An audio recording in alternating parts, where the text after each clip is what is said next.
Se você tiver sua Bíblia, vá para Efésios capítulo 1. Efésios capítulo 1. Na semana passada, começamos uma nova série que me deixa muito animado e que vai durar mais algumas semanas. E é isso que eu quero fazer. Quero dizer algo rapidamente, porque sei que alguns de vocês vão querer entender essa parte do que estou dizendo e continuar comigo na semana que vem. Hoje é o dia da santidade da vida. Assim, igrejas em todos os Estados Unidos hoje, e na verdade muitas, provavelmente até mesmo ao redor do mundo, estão tratando do tema da santidade da vida. O texto de Efésios capítulo 1 para nós aborda isso de uma maneira melhor. Tenho algumas coisas que realmente quero mostrar a vocês sobre isso na próxima semana. Então, o que vamos fazer é que vou pedir a compreensão de vocês para que eu possa falar mais sobre isso na próxima semana. De uma forma mais bíblica sobre onde estamos e o que Deus nos diz, em vez de fazer isso esta semana. Obrigado. Quero lembrar a vocês que a Bíblia pode lhes dar uma perspectiva melhor do que eu poderia dar. E Deus pode dizer coisas muito maiores do que eu poderia dizer. E eu adoro quando a Bíblia simplesmente se encaixa perfeitamente. Então, na semana que vem, poderei falar sobre esse tema com base no texto. E é isso que quero fazer. Portanto, continuaremos com nossa série esta manhã e chegaremos a esse ponto na próxima semana. Abram em Efésios capítulo 1. Se não souberem onde fica, vão até o início da sua Bíblia, procurem a página e pronto. Eu adoro que vocês tragam suas Bíblias, porque podem anotar as referências. E quero falar com vocês esta manhã, prestem atenção. Vamos falar sobre a riqueza espiritual em um mundo que luta. Todos nesta sala sabemos que vivemos em um mundo com dificuldades. Quero dizer, não acho que precisamos viver muito tempo para perceber isso. Você não precisa assistir muito noticiário para saber disso. Este mundo é um mundo que está lutando. Porque para a maioria de nós, o nosso próprio mundo também está passando por algumas lutas. Então, o que quero fazer é mostrar que a Bíblia nos diz que existe uma incrível riqueza espiritual conectada a vocês neste mundo que está lutando. Por isso o título da nossa série é Herança. Porque, na verdade, é disso que se trata, é sobre isso que esta série, sobre o capítulo 1 de Efésios, vai falar. Ela está tentando te dizer o que Deus te deu? Escute, não na eternidade, mas aqui mesmo, agora mesmo. Então, enquanto eu pesquisava um pouco sobre heranças, me deparei com algo que realmente nunca tinha visto nem pesquisado antes, mas encontrei as heranças para animais de estimação. Agora, deixem-me dizer a todos nesta sala que eu realmente não entendo esse negócio de heranças para animais de estimação. Na verdade, eu diria a vocês, pensem nisso por um momento. Enquanto eu pesquisava sobre heranças, encontrei um artigo real. Eu realmente pesquisei para comprovar isso? Claro, isso pode mudar à medida que a vida do cachorro muda, mas vocês sabiam que a Oprah Winfrey vai deixar seus cachorrinhos em seu testamento? Ela vai deixar 30 milhões de dólares para eles. Alguém pode dizer amém? Vamos lá, falando sério. Agora pensem nisso por um minuto. Alguns de vocês devem estar pensando, Oprah, não precisa me deixar 30, com 15 eu já fico feliz, não é? Vocês conseguem imaginar isso? E aliás, essa nem foi a maior herança para animais de estimação da história. E às vezes a gente vê isso e pensa, cara, como é possível dar esse tipo de riqueza para um animal? Eu penso, como assim? Se você só der uma casa nova para ele, já está sendo bom, não é? E ela está dando 30 milhões de dólares para eles. E realmente pensaríamos, e espero que vocês também pensem assim, que essa é uma herança maluca. Mas o que quero que saibam é que quando vemos esse número e vemos o quão extravagante, incrível e louca é essa herança, eu digo a vocês que a sua herança é ainda mais extravagante, mais impressionante. E quando você pensa em quem você é e no que fez na sua vida, é uma loucura. Que Deus te dê. O que o Senhor nos concede, na verdade, quando você chega ao versículo 3.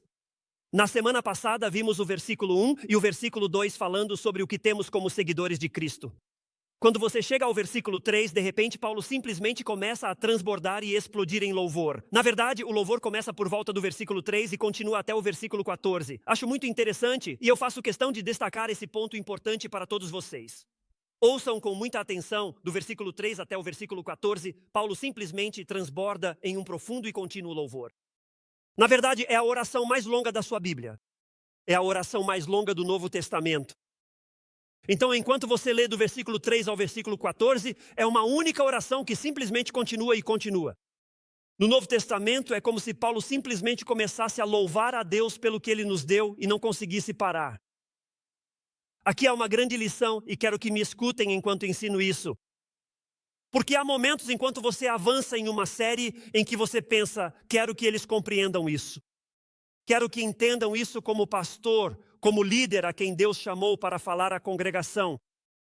Há algumas lições que quero que vocês aprendam. E uma das lições que quero que aprendam aqui é: devemos ser seguidores de Cristo por causa da nossa herança, por aquilo que Deus fez por nós e pelo que Ele nos deu. Devemos ser um povo que louva a Deus e um povo de adoração. E só quero ter certeza de que você entenda isso. Sabe, às vezes muitas pessoas dizem: isso não é para mim. Bem, espere um momento, me escute. Pelo que Cristo fez por você, pelo que Ele te deu, você deve ser uma pessoa de louvor e uma pessoa de adoração. Eu realmente queria incluir isso nesta série. Quero que você veja o que a W disse, Tozer, sobre adoração. Escute isto. Tozer foi pastor há alguns anos. Mas ele disse, posso afirmar com certeza, sob a autoridade de tudo o que é revelado na palavra de Deus, que qualquer homem ou mulher nesta terra, que ele se entedia ou perde o interesse pelo culto, não está pronto para o céu. Agora deixe isso penetrar e se assentar por um momento. Qualquer um que não se comova, que não tenha o desejo de adorar a Deus, de louvar a Deus, de celebrar a Deus por quem Ele é, olha, simplesmente há algo que não está certo, porque Paulo, literalmente, quero que você pense nisso. E isso me faz sentir tão bem, me faz sentir tão normal, porque às vezes eu subo aqui para ensinar vocês e digo para mim mesmo, suba pensando, mantenha a calma, fale devagar, não se emocione demais, sabe? Só transmita, tipo, mantenha-se ali, obrigado. E então eu me envolvo nisso e começo a pregar, e olha isso e olha aquilo. E simplesmente, se vocês perceberem, começo a falar mais rápido, começo a me mover mais. Simplesmente fico emocionado. E é exatamente isso que você vê nesse texto. Paulo começa e explode em louvor. Vá para o versículo 3, a Bíblia diz o seguinte.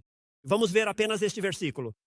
Nós vamos conectá-lo com versículos, mas o único versículo em que vamos focar. Veja o que diz. Bendito seja o Deus e Pai de nosso Senhor Jesus Cristo, que nos abençoou com toda a bênção espiritual nas regiões celestiais. A palavra bendito, na verdade, há uma palavra em inglês com a qual estamos familiarizados. É daí que tiramos nossa palavra elogio, que significa pronunciar palavras de louvor sobre a vida de alguém. E assim, Paulo simplesmente diz, cara, quando penso em quem Deus é e no que Ele nos deu, Ele volta e diz obrigado. Louvado seja o Deus e Pai de nosso Senhor Jesus Cristo. Ele pronuncia essas palavras como se explodisse em louvor por tudo o que fez por nós. E então ele nos apresenta as bênçãos que são nossas em Jesus Cristo. Agora, o que quero fazer esta manhã, digam amém para eu saber que estão ouvindo. Agora, amigos, está frio lá fora, mas isso não significa que vocês não devam estar acordados esta manhã, certo? Ligamos o aquecedor e colocamos café ali fora, então agora não há mais desculpas. Vamos direto ao assunto para falar sobre suas riquezas. Quero que prestem muita atenção ao que vou dizer. Se você já se perguntou o que é o cristianismo e o que realmente se obtém dele, esta é a sua manhã, este é o seu dia, este é o seu lugar. Quero falar com você sobre as riquezas que temos. Ouçam com atenção e quando eu chegar ao final você vai entender. Isso pode ser o mais profundo. Digo a vocês, para alguns de vocês isso pode ser o mais profundo, mas estou lhes dando a mensagem mais simples. Ele aprofunda nossas riquezas, mas aqui está a questão para nos mostrar o quanto nossas riquezas são realmente simples. Então, duas verdades principais. Vamos falar muito sobre isso aqui, mas a primeira é esta. A Bíblia nos ensina que quando pensamos na nossa herança, então, se você é um seguidor de Cristo nesta manhã, isso é seu. A Bíblia nos diz que temos um suprimento incrível de bênçãos. Quero dizer, estou aqui apenas para te dizer isso. No seu casamento com dificuldades, no seu trabalho complicado, ao equilibrar suas finanças e seu tempo e com tudo o que este mundo nos lança, a Bíblia intervém e diz, olha, no meio disso, se você é um seguidor de Cristo, você tem um suprimento incrível de bênçãos. Agora, permita-me dar vida a isso para nós. A maioria de nós, se não todos, tem uma conta bancária. Então, a maioria das famílias ou indivíduos representados nesta sala tem uma conta bancária. E dentro da sua conta estão suas riquezas, uma certa quantia de dinheiro que possuem. Agora, isso é o interessante. Vocês têm seu dinheiro localizado em um programa bancário onde sabem o que possuem. Mas é isso que sabemos. Sabemos que o banco tem muito mais riquezas no banco do que você tem no banco. Alguém pode confirmar? Verdadeiro? Todos concordam comigo? Então sabemos que, bem, você tem seu dinheiro no banco, mas o banco tem uma quantia muito maior de dinheiro do que você. Mas eis a parte triste da realidade. Só posso sacar do banco o que é meu. Não posso recorrer aos recursos deles. Agora preciso lhe dizer, acho que a vida seria melhor se eu pudesse contar com seus recursos em vez dos meus. E a única pessoa que não disse amém a isso foi o banqueiro. Verdadeiro? Quer dizer, a vida seria muito melhor se Eu poderia sacar de todos os recursos que o banco possui, mas só posso sacar dos recursos que eu tenho. E é isso que torna as coisas um pouco desafiadoras. Eu não tenho acesso a tudo que o banco oferece. Mas a boa notícia para um seguidor de Cristo é o que está sendo ensinado aqui. Olha, escute, você está em Cristo e porque está em Cristo tem acesso a tudo o que Deus possui. Então você tem uma fonte incrível de bênçãos disponível para a sua vida. Agora, essa é a questão quando você pensa sobre isso. Você realmente sabe o quão rico é seu pai? Ou seja, você realmente sabe o quão rico é Deus? Anote Efésios capítulo 2, versículo 4. Vamos ver isso em breve, mas em Efésios 2:4, a Bíblia diz o seguinte: mas Deus que é rico, ou seja, isso está literalmente na palavra de Deus, mas Deus que é rico. Então está aí, Deus é rico. Quão grande é Deus? Ouça com atenção e eu vou te mostrar. Aqueles que quiserem se desligar achando que estou falando de uma bênção distante e inalcançável, não poderiam estar mais enganados nesta manhã. Então preste atenção nisso. Deus é rico e Ele é rico nas mesmas coisas que você precisa hoje e pelo resto da sua vida. Bem aqui, agora mesmo. Na verdade, em Efésios capítulo 1, versículo 7, a Bíblia diz o seguinte. Veja isso. Diz, nele temos redenção. Redenção significa literalmente ser comprado, como acontece quando se paga um resgate. Pensem nisso. Se eu tivesse que pagar um resgate, diriam que ele o redimiu. Ele o comprou de volta. Ele pagou isso por ele. E na verdade cantamos sobre isso esta manhã. Cristo veio e ele nunca pecou, mas tomou sobre si a ira, a pena, o castigo pelo pecado. Por isso, se você já foi à igreja hoje, por que cantam sobre o sangue? E por que dizem que há poder no sangue? É porque Cristo veio e derramou seu sangue. Ele tomou sobre si a ira, a pena e o castigo pelos nossos pecados para que nós não precisássemos fazer isso. Ele fez isso porque nele, um seguidor de Cristo tem redenção pelo seu sangue. Ele pagou a pena por nós. O perdão das nossas ofensas, Cristo fez como se nunca tivéssemos pecado. Mas veja o que diz. Ele fez isso conforme as riquezas da sua graça. Não sei se você já ouviu o acróstico antes, mas muita gente usa o acróstico de graça. Dizem as riquezas de Deus às custas de Cristo. Graça significa isso. Certifique-se de captar isso. Graça significa que Deus te dá o que você não merece. Pense nisso. Você não conquistou essas riquezas. Você não merece essas riquezas. Você não trabalhou para conseguir essas riquezas, mas Deus as deu a você. Você não as merece, mas Deus as deu a você. E é disso que precisamos desesperadamente. Então, se nosso Pai é rico em graça, posso te dizer uma coisa? Sou o pastor desta igreja. Te digo, eu preciso de graça. Eu preciso desesperadamente da graça e da direção de Deus sobre a minha vida. Bem, tenho boas notícias para você. Ele tem de sobra, mas tem mais. Anote Efésios 2:4. Em Efésios 2:4, me escute. É aí que a Bíblia diz que Deus é rico. Deus é rico em misericórdia. E mesmo que você não perceba, você precisa desesperadamente da sua misericórdia. E por que eu preciso dela, pastor? Bem, a misericórdia é diferente da graça. Biblicamente, às vezes pensamos que misericórdia e graça são a mesma coisa, mas não são. A misericórdia é diferente da graça, pois misericórdia significa que você não recebe o que realmente merece. Então pense nisso. Em vez de julgar, Deus tem misericórdia e não te dá o que você merece. E então, aquilo que você não merece, que são as riquezas, Deus te dá graça e riquezas. Para mim é uma ótima troca. É uma oferta melhor do que qualquer uma recebida de um banco do noroeste do Arkansas. E todos nós precisamos de misericórdia. Eu mereço ser julgado porque pequei. A Bíblia diz que o salário do pecado é a morte. Romanos 6:23. O salário do pecado é a morte, mas o dom gratuito de Deus, ouçam bem, é a vida eterna em Cristo Jesus, nosso Senhor. Essas são as riquezas que Ele nos dá. Então eu não recebo o que mereço. E Paulo realmente ensina. Quero que você ouça isso com muita atenção. Em Efésios, Paulo dedica bastante tempo a isso porque está dizendo que você é rico. Ele está dizendo a você como você é rico e em que você é rico. Então ele dedica muito tempo a falar sobre o quão rico Deus é. Em Efésios capítulo 3, versículo 8, eu amo esse versículo porque realmente fala para todas as nossas vidas. Em Efésios 3, veja o que Paulo escreve. Ele diz, a mim, que sou menos do que o menor de todos os santos. E o que ele está dizendo é, escutem pessoal, se alguém merece não ser seguidor de Cristo, esse alguém sou eu. Lembrem-se de que Paulo matou pessoas antes de chegar à fé em Cristo, por acreditarem em Cristo. Então ele diz, cara, eu sou o mais insignificante de todos os santos. Mas veja o que ele diz, mas essa graça até mesmo me foi dada para pregar aos gentios. Veja o que ele diz, as insondáveis riquezas de Jesus Cristo. Isso significa que você não pode alcançar sua profundidade. Significa que, mesmo que você compreenda isso nesta manhã, mesmo que tenha apenas um vislumbre, uma imagem das riquezas que Deus lhe deu, você nem chega perto.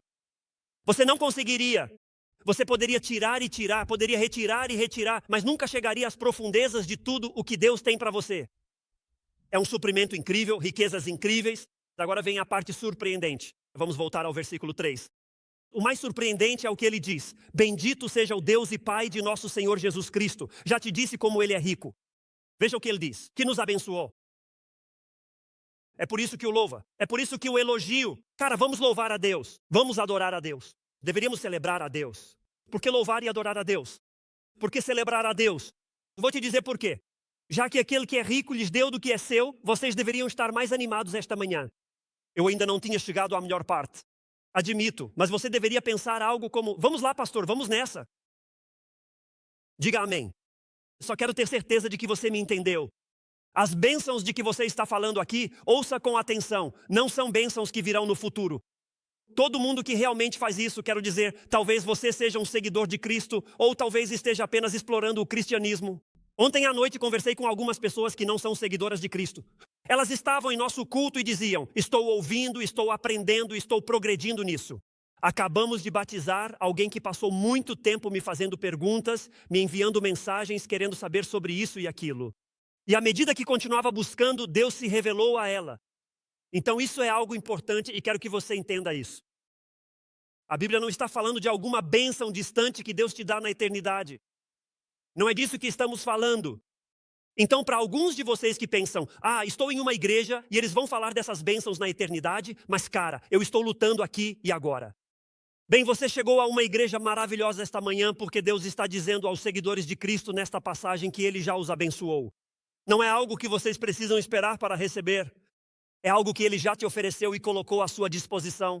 Agora, há um problema aqui, este é o problema. Eu lhes dei um pouco de perspectiva sobre o que ele está falando, mas há um problema. E o problema é que muitos seguidores de Cristo não entendem suas riquezas espirituais, não entendem o que está disponível para eles. Muitas pessoas não usufruem delas como deveriam, então nunca foram reivindicadas. Mas o que ele está dizendo é que elas estão disponíveis no Senhor. Agora, permitam-me ajudá-los a entender algo. Bem, acabei de dizer que a maioria de nós tem uma conta bancária e eu tenho uma conta bancária. Eu tenho, obrigado. Ou seja, eu sei para onde vai o meu dinheiro, eu sei onde estão depositadas as minhas riquezas. Agora quero que saibam que as minhas riquezas não são tão boas quanto as riquezas do cachorro da Oprah Winfrey. Mas eu tenho algumas riquezas e as minhas riquezas estão depositadas no banco. Então, eu lhes diria esta manhã, escutem com atenção. Eu sei onde estão as minhas riquezas. Eu sei onde estão as minhas riquezas. Eu sei quais são as minhas riquezas. Ou seja, eu realmente sei onde estão, eu sei quais são. Eu sei de onde estou retirando, de onde estou tirando. Mas não só sei onde estão, não só sei quais são, também sei como obtê-las. Quero dizer, eu sei como obtê-las. Minha esposa sabe como obtê-las melhor do que eu. Esqueci que ela está neste culto. Ela não esteve no culto de ontem à noite. Esse foi um comentário de sábado à noite, então me desculpem. Estou bastante convencido de que o Walmart e a Amazon sabem onde estão as minhas riquezas. Mas só quero dizer nesta manhã que eu sei como acessá-las. Ela sabe como acessar as minhas riquezas. Eu tenho um cartão, tenho um cheque, tenho formulários de saque que posso preencher para retirar essas coisas. E quero te dizer, ouça-me, Deus te deu riquezas ilimitadas. Elas se encontram nele, mas será que você sabe como retirá-las? Em outras palavras, sabe como tirá-los da palavra de Deus? Sabe como afastá-los da presença de Deus, da sua família e da igreja? É isso que queremos alcançar aqui. Quero relembrar o que eu disse na semana passada. Eu simplesmente acho que é uma ótima citação, por Charles Spurgeon. Observe o que está escrito e reflita sobre isso, pois é verdade aqui mesmo nesta sala. Por que alguns cristãos, mesmo ouvindo muitos sermões, avançam tão lentamente na vida divina? É como se simplesmente não parecessem crescer, se desenvolver e trazer tudo o que Deus tem para eles para a sua vida diária. Porque negligenciam seu tempo a sós, não meditam de forma reflexiva na palavra de Deus. Veja, ouça isso com muita atenção. Quero que vocês me ouçam dizer isso. A fonte da nossa bênção, das nossas bênçãos espirituais, é Deus. Essa é a nossa fonte. E vou explicar isso para vocês em um momento. Por isso Paulo começa dizendo, por que ele começaria dizendo, bendito seja Deus? Bendito seja Deus, o Pai de... Porque o que ele quer nos dizer é que é ali que estão as bênçãos. É aí que recebemos, é daí que você obtém. E alguém diria isso, escutem, eu conheço as pessoas. Sei que alguns estão pensando, bem, Cris, isso é ótimo. Mas minhas lutas não são espirituais, são práticas. Então eu aprecio uma igreja que fala do espiritual, mas preciso de uma que fale do prático. Você escolheu uma boa igreja hoje. Aqui vamos nós. Então, sobre o que ele está falando aqui? Bem, ele diz, nos abençoou com toda a bênção espiritual. Agora, tem uma pergunta que vocês conseguem responder. O que são as bênçãos espirituais? O que elas significam? Às vezes lemos isso e não conseguimos compreender. Podemos pensar, Cris, eu preciso do prático. Eu preciso de coisas materiais. Eu preciso das minhas coisas do dia a dia. Quero dizer, eu agradeço o espiritual. Agradeço sua energia e sua paixão por isso. Mas eu sou guiado pelo prático. Certo, vamos lá. Deixe-me te fazer algumas perguntas.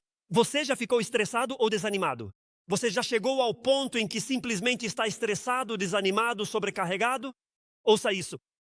Você sabia que disseram que acabaram de descobrir? Saiu um estudo que diz que 73% dos americanos sentem um estresse que afeta a sua saúde mental? Em outras palavras, o que dizem é que experimentam tanto estresse que isso começa a afetar sua tomada de decisões e suas ações diárias. Ouçam com atenção. Você sabia que há apenas alguns anos esse percentual era de 42% a 43%? E como acabei de dizer, agora é 73%? Passou de 43% para 73%. Então eu diria para alguém que viesse e me dissesse, pastor, eu pratico atividades espirituais. Certo, quando você está estressado, desanimado, preocupado ou sobrecarregado, onde você encontra paz? Te pergunto, você está confuso e tem dificuldades para saber o que fazer a seguir na vida? Ou já se perguntou, devo aceitar este trabalho? Devo ir a este lugar? E o que eu faço com essa ou aquela situação? Simplesmente não sei o que fazer. Estou passando por um momento difícil. Você tem dificuldade para clarear as ideias ou para chegar à conclusão do que deve fazer? É assim que eu deveria seguir em frente. E aliás, enquanto você pensa em tentar encontrar clareza na vida, em como viver, o que fazer, para onde ir e com quem interagir, lembro que a Bíblia ensina que há um inimigo que vai mentir para você em um mundo que vai te confundir. Quero dizer, é isso que estamos vivendo. Vivemos numa época em que você pode fazer uma ligação telefônica e perguntar, o que devo fazer? Tudo depende de com quem você fala. Vão te dar 50 milhões de opções sobre, bem, você poderia fazer isso. E o outro diz, bem, você deveria fazer aquilo. Então pensem sobre isso. Onde você encontra clareza sobre a vida? Entre tantas religiões falsas e enganos, como você encontra clareza sobre a vida? Onde você encontra clareza sobre a eternidade? Quero dizer, é isso que você enfrenta nesta vida prática da qual está falando. E muito frequentemente tentamos viver a vida prática. Ignoramos o espiritual, mas é o espiritual. Esse é o ensinamento de Jesus. Esse é o ensinamento da Bíblia. É o espiritual que leva o homem a ser mais prático. Vamos lá, pastor. E com muita frequência é isso que acontece em nossa vida. Agora quero demonstrar isso para vocês e respaldar com as escrituras. Provérbios capítulo 3, versículos 5 a 8. Esses são alguns dos versículos mais conhecidos da Bíblia para os cristãos. Então permitam-me mostrar a vocês e quero provar que o que estou dizendo é verdade. Vejam o que diz, Provérbios 3, do 5 ao 8. Confie no Senhor de todo o seu coração e não se apoie na sua criação sulista, nem na sua criação do meio oeste. Não se apoie no seu histórico de igreja. Não se apoie no que você sente, nas suas emoções, nos seus pensamentos. Não se apoie nisso. Não siga por esse caminho. Muito bem, então não se apoie nas suas habilidades práticas. Então, literalmente, o que é isso? Isso é espiritual. Isso significa que eu preciso ir além de mim mesmo. Busco visão e sabedoria superiores. Veja o que diz depois. Reconheça-o em todos os seus caminhos, e ele endireitará as suas veredas. O que é isso? Isso é o prático. Isso significa que eu permito que o espiritual se conecte comigo. E então o espiritual me guia de forma prática para as coisas que Deus deseja para mim. Olhe para isso. Não seja sábio na sua própria opinião. Tema ao Senhor e afaste-se do mal. Aguarde um minuto. Preciso me conectar com Deus. Preciso ouvir a voz dele. Preciso ver o que ele quer que eu faça. Verdadeiro? Vá para o versículo 8. Isso trará saúde ao seu corpo. E revigorante para os seus ossos. O que é isso? É prático. Olha, pense nisso. Quando você se preocupa, todos os meus preocupados, se apenas olharem para frente e sorrirem, ninguém saberá que são vocês. Mas quando você se preocupa, o que é que você quer? Você quer sabedoria, porque o que vai acontecer está te sobrecarregando, então você quer sabedoria. Muito bem, quando vocês estão no meio de uma tempestade, como quando passam por uma tempestade na vida, o que é que vocês desejam? Desejam um abrigo. De verdade, vocês querem algo que os proteja da tempestade que estão enfrentando. Quando você está simplesmente confuso sobre a vida, as decisões e o que o futuro reserva, o que é que você quer? Você quer clareza? Ei, escute isso, quando você está ferido, bem, o que você precisa quando está ferido? Vou te dizer o que você quer. Você quer ajuda? Você quer cura? Bem, onde estão as bênçãos espirituais? Ouçam, essas são as coisas que realmente precisamos, porque é Deus quem nos dá sabedoria, proteção, clareza, saúde e cura.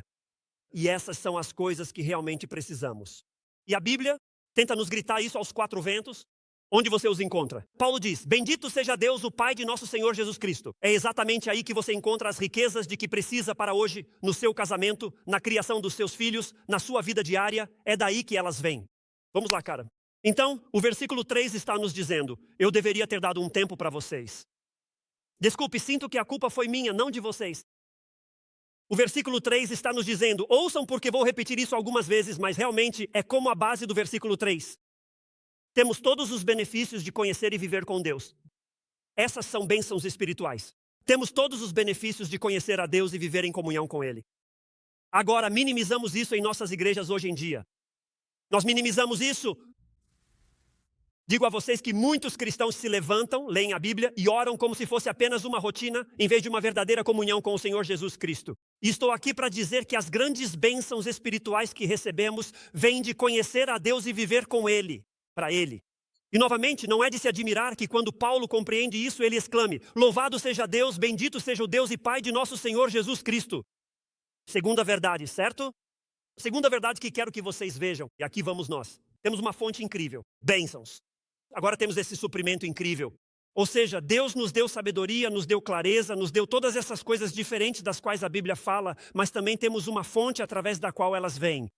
Vamos voltar ao versículo 3 e ver o que ele diz. Bendito seja o Deus e Pai de nosso Senhor Jesus Cristo. Então louvado seja Ele, porque louvado seja Ele pelo que vou dizer a seguir. Ele nos abençoou com toda a bênção espiritual e então Ele fica técnico conosco. Ele diz, nos lugares celestiais em Cristo. É aqui que a coisa fica realmente interessante. E se vocês já prestaram atenção na igreja, prestem atenção agora mesmo, porque vou explicar isso em detalhes. Vou explicar de forma prática e depois vamos sair daqui e vocês vão voltar para o frio. Aqui vamos nós, é aqui que fica interessante. Quando ele diz nos lugares celestiais em Cristo, vocês vão notar que em muitas das suas traduções aparece dessa maneira. Na minha tradução, lugares está em itálico. Por ser a única palavra assim, ela se destaca imediatamente. Lugares e de repente está em itálico. Isso não acontece em todas as traduções, mas sim em muitas. E o que isso significa é que os tradutores acrescentaram essa palavra. Agora, muitas vezes pensamos, sabe, acho interessante. Há pessoas neste mundo, e não quero ser ofensivo, mas há pessoas neste mundo que dizem, bem, a única versão verdadeira da Bíblia é esta. E meu amigo, me escute, a única versão verdadeira no sentido de como foi escrita é aquela que foi escrita em grego e hebraico. E não acho que muitos de vocês leiam isso. Então todo o resto foi traduzido. Escute-me com atenção. Fora do idioma original, todo o resto foi traduzido. Eles não adicionaram essa palavra para te confundir. O que acontece é que pensem nisso. Só quero que tenham isso em mente. Agora mesmo, se eu fosse para outro país e de repente começassem a falar outro idioma, eu precisaria que alguém me traduzisse para poder entender porque eu não falo o idioma deles. Então, o que o tradutor estava tentando fazer era dizer, pessoal, isso é o que ele realmente está dizendo. Existem essas bênçãos, mas elas estão em um lugar real. E foi por isso que acrescentaram a palavra lugar, para que você soubesse que o céu não é um nirvana lá fora, mas sim um lugar real e tangível como Bentonville, Arkansas. Mas acrescentaram isso para nos dar entendimento. Isso não está no grego. Então, na verdade, a forma como ficaria é esta. Quem nos abençoou com toda a bênção espiritual nos céus em Cristo. É uma frase interessante quando diz nos céus. Se eu disser que suas bênçãos espirituais estão nos céus, vocês dirão, não moro lá. Quero dizer, eu não moro lá agora. Eu não estou lá. É isso que a gente pensaria. Mas quero te mostrar isso. Essa frase aparece 5 vezes no livro de Efésios. Ouça com atenção. E em nenhum outro lugar do Novo Testamento. Então Paulo realmente está tentando transmitir uma mensagem. E como ele escreveu grande parte do Novo Testamento, ele se esforça muito para deixar seu ponto claro. E quando ele fala das realidades celestiais, refere-se ao que ocorre em nosso mundo. Prestem atenção. O que Paulo quis dizer é o que quero que saibam. Se seguem a Cristo, isso pertence a vocês. Digo a vocês, estamos recebendo coisas muito boas. Ele está dizendo, olha, isso é seu. Então, se é seu, você precisa saber onde está e precisa saber o que é. E a Bíblia é muito clara. Aqui é onde vamos ter dificuldades, mas vou mostrar para vocês que não precisa ser assim. A Bíblia é muito clara. Existe um plano da realidade além do plano físico. Muitas vezes na igreja pensamos, bem, isso está lá fora. Não sei se consigo chegar lá. Bem, a realidade é que mesmo no seu mundo físico, no seu mundo material, existe um âmbito da realidade além dele. Há coisas que você pode ver fisicamente. Mas no âmbito físico, existe uma área invisível do físico. Em outras palavras, eu diria isso a vocês. Ninguém está sentado nessa cadeira, certo? Esta cadeira não está parafusada como a sua. Ninguém está sentado nessa cadeira, mas quero que prestem atenção e notem que essa cadeira está ali agora. Vocês podem ver a cadeira? Quero dizer, fisicamente você pode dizer, tudo bem, pastor, eu te concedo isso. Você está tocando, eu vejo. Não há nenhuma ilusão aqui, isso é uma cadeira. Mas você não pode ver a gravidade que mantém essa cadeira no chão. Agora, você sabe que é a gravidade que mantém essa cadeira no chão. Todo mundo entende que há gravidade neste mundo, por isso essa cadeira está ali. Não é preciso sentar nela para que ela fique ali. Não haverá problemas. Ninguém terá problemas com isso. Mas não se pode ver o que causa esse fenômeno físico. Essa cadeira está no chão, tocando o chão. Não se pode ver o que provoca isso. Mas vocês acreditam firmemente que é isso que causa? Pensem nisso, pessoal. Muitos de vocês passaram todo o fim de semana bem aqui. Vamos lá, olhem para frente. Ninguém vai saber que foi você. Mas a verdade é que muitos passaram todo o fim de semana aqui.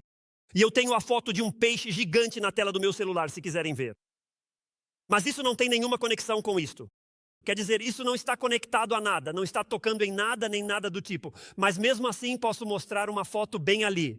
Quer dizer, eu posso navegar por isso e mostrar todo tipo de informação, todo tipo de coisa. Então vocês podem ver as coisas físicas porque isso não é inventado. Isso é real. Sei que há inteligência artificial, mas isso não é IA. Só para vocês saberem. Dê um zoom, por favor. Não, é brincadeira. Mas falando sério, pensem nisso. Quer dizer, você faz isso o tempo todo. Você está rolando, olhando, lendo, tocando, fazendo. Mas a verdade é que você não vê o que coloca isso no seu telefone. Você não vê o que conecta isso a você. Então existe um âmbito físico que não vemos. E além disso, a Bíblia diz, olha, existe um âmbito espiritual. E esse âmbito espiritual é muito, muito real. Então, o que acontece com um seguidor de Cristo? Digam amém se estão me ouvindo. O que acontece com quem segue a Cristo? O que acontece quando você vem para Ele? Você ganha uma nova conexão. Por isso a Bíblia diz que você se torna uma nova criatura. Ela diz, as coisas velhas já passaram. Eis que tudo se fez novo. E a Bíblia chega a ensinar isso. Agora, venha aqui.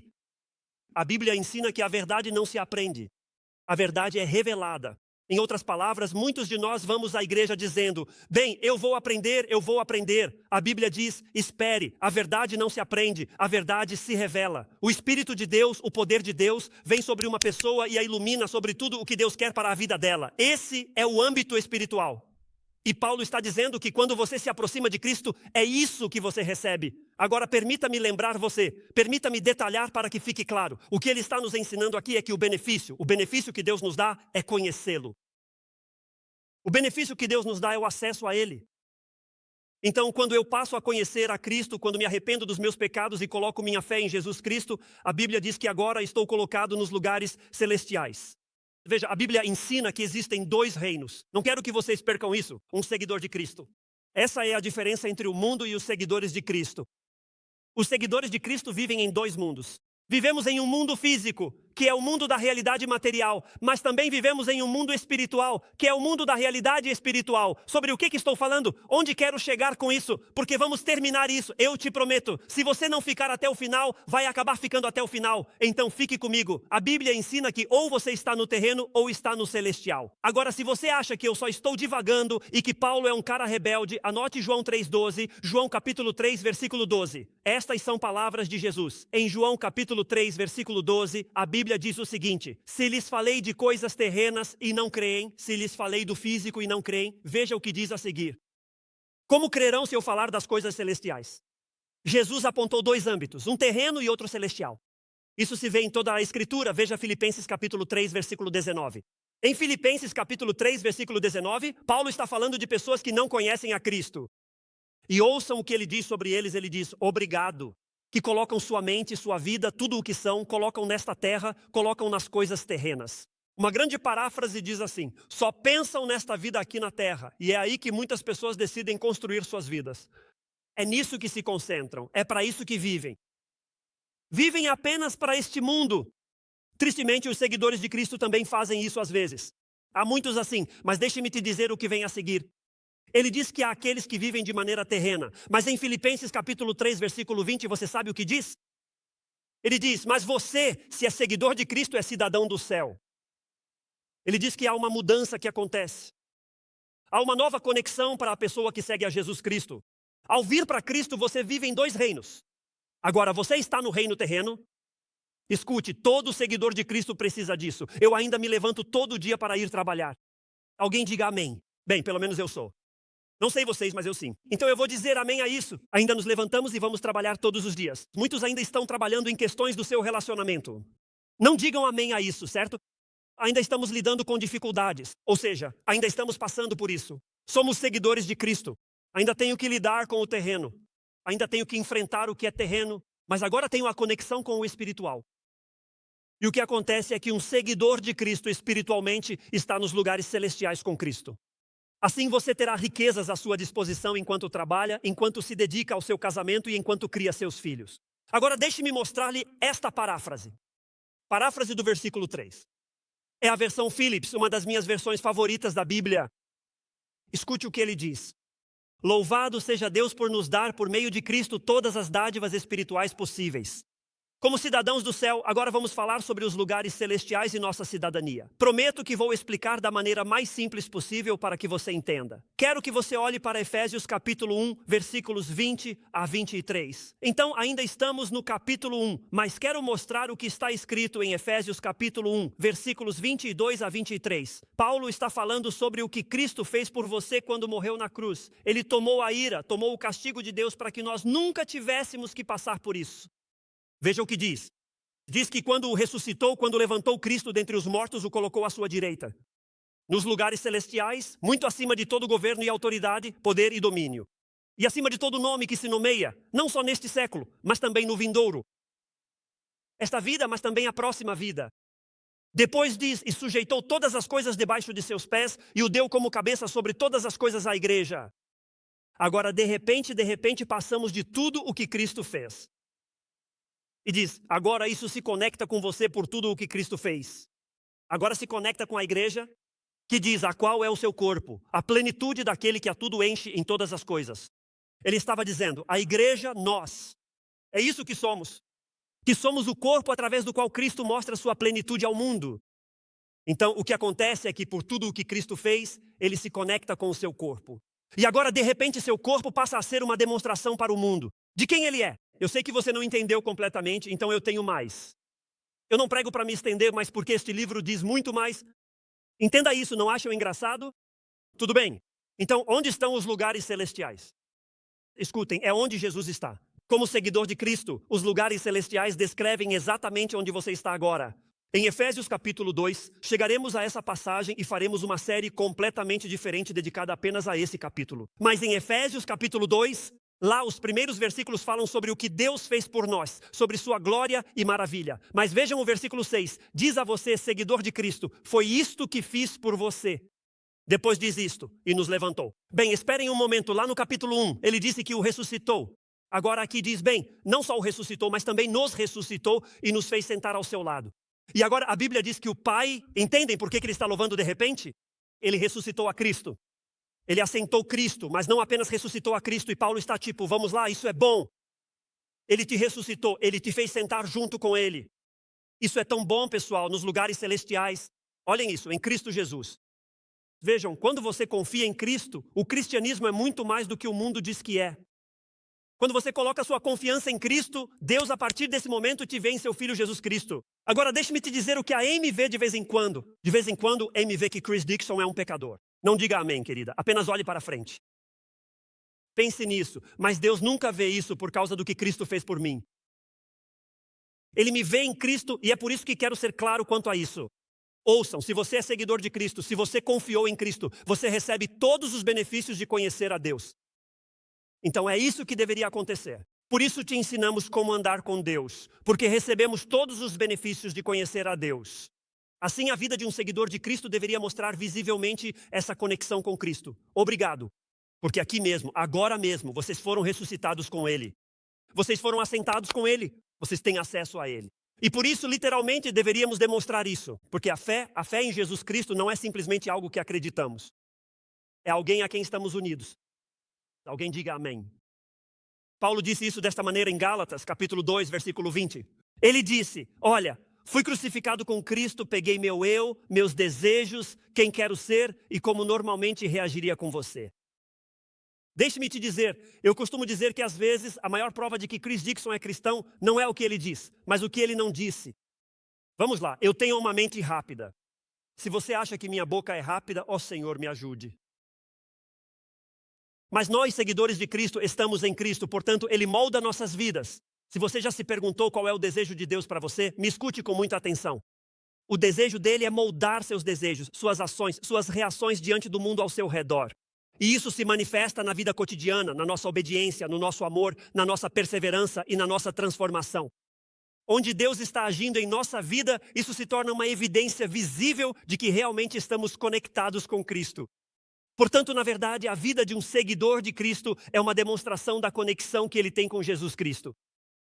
Agora, ouçam, ele começa com a nossa herança, capítulo 1. Ele passa para o capítulo 2 e fala sobre o que ele fez por você e por mim. Chega ao capítulo 3 e começa a te dizer como viver tudo isso para que se torne a demonstração que deve ser. Agora, por que isso é importante? Aqui estamos nós, por que isso importa? Alguns de vocês podem estar pensando nisso. Encontramos uma frase idêntica em Efésios capítulo 6, versículo 12. Em Efésios capítulo 6, versículo 12, a Bíblia diz que não lutamos contra carne e sangue. Agora todos nós diríamos, não venha com esse papo espiritual para cima de mim. A Bíblia diz que você não luta contra carne e sangue. Mas nós não pensamos assim. Pensamos, eu sei com quem estou lutando e posso dizer o nome dessa pessoa. Posso te dizer onde ela mora. Posso te dizer o endereço dela e posso te contar o que fizeram. Vamos lá, não é? Pensamos que a guerra é o que fizeram conosco e como tudo aconteceu. Por isso, sempre buscamos defesas e queremos saber sua opinião sobre esses fatos. Mas a Bíblia diz que não. Os cristãos enxergam além disso. Nossa luta não é contra carne nem sangue. Essa não é a verdadeira batalha, mas sim contra os principados, contra as potestades, contra os governantes das trevas deste mundo e contra as forças espirituais da maldade nas regiões celestiais. E não importa se você é cristão ou não, a Bíblia diz que estamos todos imersos em uma luta universal. Muito obrigado. Em uma guerra pela verdade. Você e eu estamos envolvidos em uma guerra entre o bem e o mal. Você e eu estamos envolvidos interna e externamente pelo passado, pela dor, pela maldade, pelo egoísmo, pela ganância. E eu poderia continuar e continuar. Ouçam, é muito mais significativo. Vamos fazer toda uma série sobre isso e mostrar a você o que está acontecendo no mundo. Na verdade, é muito mais significativo do que isso. Mas você e eu estamos lutando contra principados e potestades nas regiões celestiais.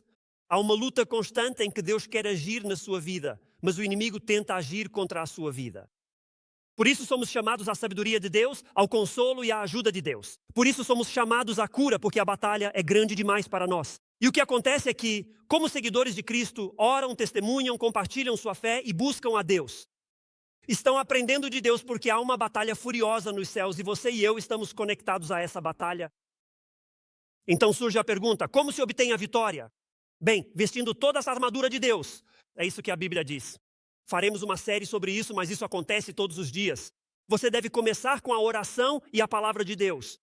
Você precisa começar buscando a Deus, pois se prepara para a batalha. A Bíblia está te dizendo, ouça com atenção. Deus te deu tudo o que você precisa para a sua vida ser tudo o que Ele a criou para ser. Mas você precisa lutar todos os dias e o que acontece é que você precisa de sabedoria, precisa de orientação. Alguns de vocês precisam de esperança hoje, alguns de vocês precisam de encorajamento, alguns de vocês precisam de força. Então vamos voltar ao versículo 3. O versículo 3 diz isso, não perca. Quero que você veja isso. Isso vai te ajudar a entender. E eu estou indo bem em relação aos horários, me sinto ótimo, então você também deveria se sentir ótimo. Versículo 3. Ele nos abençoou com toda a bênção espiritual nas regiões celestiais. E eu adoro isso. E se vocês não entenderem, eu vou explicar para vocês. Nem todos vão entender, mas isso vai fazer sentido para quem já está na nossa igreja há algum tempo. Muitos de vocês vão se lembrar da série que fizemos sobre o livro de Josué no ano passado. Você sabia que Josué é a imagem no Antigo Testamento de Efésios no Novo Testamento? Josué nos mostra como Deus o usou para guiar Israel até a terra prometida. Muitos acreditam que a terra prometida é o céu. Essa não é a mensagem. Ouçam, a terra prometida não é o céu quando você olha para o livro de Josué. A terra prometida é possuir o céu, ter tudo o que Deus queria que você tivesse. Eles não foram para o céu, foram para a terra prometida. E a terra prometida era todas as riquezas que Deus desejava para as suas vidas. Agora, aqui está o problema. Deus teria dado a terra prometida a eles 40 anos antes de a receberem. 40 anos. Você consegue imaginar se eu dissesse para vocês, pessoal, tenho uma herança de 10 milhões de dólares para vocês e só quero pedir desculpas? Eu deveria ter dado isso a vocês há 40 anos. Não é interessante? No momento da emoção, com 40 milhões, você deveria estar irritado por ter perdido 40 anos sem poder gastá-los, não é mesmo? Vocês estão muito espirituais hoje. Vamos lá, gente, vejam. O que aconteceu foi que a Bíblia ensina que Moisés os levou até lá. Deus disse, confia em mim. estão ouvindo hoje, Deus disse: confie, creia, siga-me e viva para mim. Faça o que eu peço e poderá ter o que tenho para você. Mas a Bíblia diz que não o fizeram. Eles não fizeram. Eles tinham as riquezas. Estava ali para que a possuíssem. Deus teria dado a eles, mas simplesmente não buscaram. Mas então a Bíblia diz que Josué aparece. Agora, isso é o interessante. O nome Josué significa Yeshua. Você sabe o que é Yeshua? Isso significa o Senhor salva. Josué aparece e diz: escutem, pessoal, já estamos vagando por este deserto há tempo demais. Vamos, peguem suas coisas e vamos começar a fazer o que Deus nos chamou para fazer. Aquela geração havia aprendido a dor e o sofrimento de não ouvir a Deus. Então eles começam a seguir a Deus. Portanto, Efésios está nos dando a lição espiritual. Para nossas vidas práticas agora, de repente, Jesus, se você olhar a palavra grega, é a mesma que Josué. Ele agora é o nosso Salvador. Quem tira nossas vidas aqui e agora. E enquanto seguimos, Ele nos guia, nos dirige e nos orienta na guerra, em batalha. Possuir tudo aqui e agora. O que Deus reservou para nossas vidas. É disso que Ele está falando. É isso que está nos ensinando. Bem, ainda nem terminamos. Ainda nem terminamos. Quero que você volte e olhe para algo. Se você estiver com a Bíblia aberta, ou se estiver vendo no celular, tanto faz. Você vai notar que o versículo 1 termina assim, em Cristo. Depois você vai notar que o versículo 3 também termina em Cristo. Nos 3 primeiros versículos do livro de Efésios, ele já mencionou Jesus. Ouçam, nos 3 primeiros versículos ele já mencionou Jesus. Espero que vocês percebam isso. Ele já mencionou 5 vezes. Tudo é Jesus, ele diz em Cristo. Agora me escutem. Todos nesta sala nunca serão enganados por uma religião falsa se apegarem ao que estou prestes a ensinar a vocês. E há religiões falsas por aí. Por toda a nossa cidade, esqueçam o mundo, por toda a nossa cidade. Essa é uma das frases mais grandiosas do Novo Testamento. Sabiam que em Cristo aparece 150 vezes no Novo Testamento? Vocês não acham que Deus está tentando nos dizer algo? 150 vezes. Em Cristo descreve o que significa ser um seguidor de Cristo. Quero dizer isso a vocês. Me escutem com atenção. Muitas vezes as pessoas se aproximam e dizem: acreditamos em Jesus, mas você precisa disso. Acreditamos em Jesus, mas e quanto a isso? Acreditamos em Jesus e sabe, você pode começar dizendo: amigo, eu li o livro, vamos lá, eu vi 150 vezes, está em Cristo. Não está em Cristo mais alguma coisa, não está em Cristo mais algo, não está em Cristo e em outro nome, não. A Bíblia diz: todas as riquezas de Deus, tudo o que Ele tem disponível para o seu povo, não está disponível de nenhuma outra maneira, não se obtém de nenhuma outra forma, não é algo que você conquista, não é algo que você consegue, é graça, é misericórdia. Está em Jesus, em nenhum outro lugar, está em Jesus. Agora vocês aplaudiram isso. E quero que se lembrem disso. Aplaudam na segunda-feira de manhã, porque vou mostrar algo a vocês. Se você está aqui e pensa: disse que estou perdido, o que significa? Veja, é simples. Não pretendo ofender. Perdido significa estar sem Cristo. Salvo significa estar em Cristo. Redimido, comprado, resgatado. É só isso que significa. Escute-me. Quando você está em Cristo, é tão bom que quero compartilhar isso com você. Você está nos lugares celestiais. E quando você está nos lugares celestiais, isso significa que você tem acesso a toda a bênção espiritual. Agora, deixe-me te dar um versículo para respaldar isso. Veja o que a Bíblia diz. Aquele que não poupou nem mesmo o seu próprio filho, mas o entregou por todos nós, ele morreu pelos nossos pecados. Veja isso. Como não nos dará também com ele todas as coisas? Olhem, eu digo a vocês, transformamos o cristianismo em uma decisão sobre a eternidade. A decisão sobre a eternidade é o começo do que é o cristianismo. É isso que nos introduz. E depois recebemos tudo isso. Como não nos dará também gratuitamente todas as coisas? Ele está dizendo: se você tem Cristo, você tem tudo.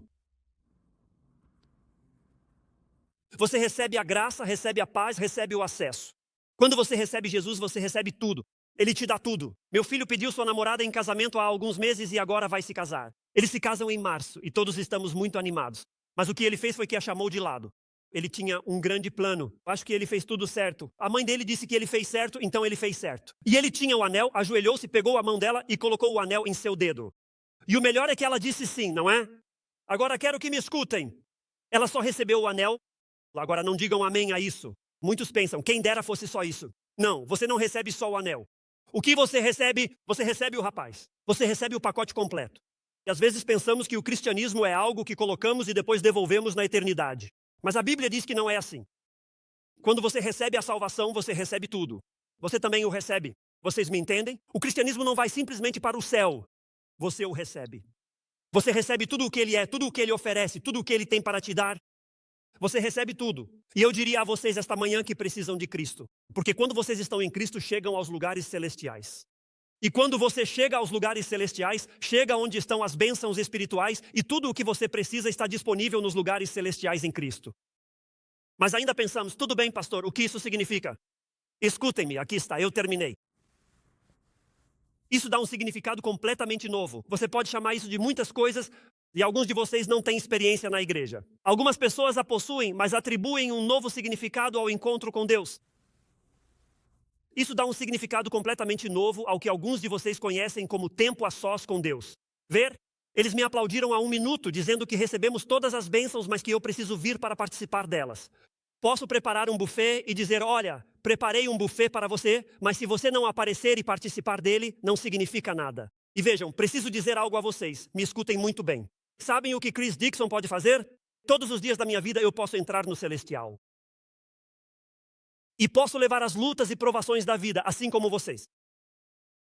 E posso orar e posso buscar a Deus e dizer, Senhor, quero te entregar o fardo e o peso da vida. E só quero colocar isso diante de ti. E Senhor, eu tenho que responder a muita coisa disso. Tenho que falar, decidir e conviver com muito disso. Então, Senhor, venho a ti para colocar tudo diante de ti. E agora quero te ouvir. Dá-me as riquezas da sabedoria. A Bíblia diz no livro de Tiago que se você tem falta de sabedoria, peça-a. E você sabe o que a Bíblia diz? A Bíblia diz que Deus dá generosamente. Generosamente. Posso te contar algo sobre Deus? Conversei com alguém ontem à noite. Eles estavam de serviço na noite de sábado. Eles enfrentam uma das piores tempestades. Sei bem o que passam, pois falo com eles sempre. É um dos maiores desafios de suas vidas. Ontem eu os vi no culto com as mãos levantadas. Vieram a ele e disseram, pastor, não poderia conhecer a paz. Eles estão passando por uma das maiores lutas de suas vidas. E disseram, pastor, o Senhor nunca conhecerá a paz e a alegria que Deus me deu nesta tempestade. É isso que Deus faz. Sabe o que eu estava pensando? Sabe, houve momentos na minha vida em que isso aconteceu. Esta semana refleti sobre como Deus me chamou para fazer coisas que, sinceramente, eu nunca imaginei que Ele me chamaria para fazer. Mas sabe o que o Senhor me disse esta semana? Ele me disse, Chris, de onde eu te tirei é muito pior do que qualquer coisa para a qual eu poderia ter te chamado para fazer. E eu te dei graça e misericórdia para te tirar disso. Então você pode confiar em mim em qualquer coisa para a qual eu te conduza. Em qualquer coisa para a qual eu te conduza, você pode confiar em mim. Gente, eu digo para vocês, muitos de vocês nunca chegam a esse ponto. E eu percebi que alguns diriam, pastor, eu não sei orar. Bem, é por isso. E nós temos livros que te ensinam a orar. Por isso fazemos a jornada de vida em permanência, onde te ensinamos a orar. Ensinamos a estudar a palavra de Deus por conhecê-la. Tenho dito isso no meu ministério. Repito a vocês desde a minha primeira pregação aqui. Eu disse a vocês, se eu conseguir fazer com que você ande com Deus, posso te levar a qualquer lugar onde Deus queira que você vá. Porque se eu fizer isso, você estará nos lugares celestiais. E veja, muitos de vocês pensam que o cristianismo é vir e ouvir o Cris. Que Deus os ajude se acham que isso é cristianismo. Alguns pensam que o cristianismo é, como eu disse, pronto, já consegui, pastor. Não, você não apenas recebe a Cristo, você recebe tudo dele, recebe sua palavra, recebe sua verdade, recebe sua igreja, e ele te preenche e te dá porque você está em Cristo. E tudo o que ele é, tudo o que ele ensina e tudo o que ele diz. Obrigado. Está disponível para tudo o que você enfrentar, para tudo o que você precisar, até que chegue a Ele. E como alguém que já passou por isso, deixe-me te dizer que não existe nada melhor.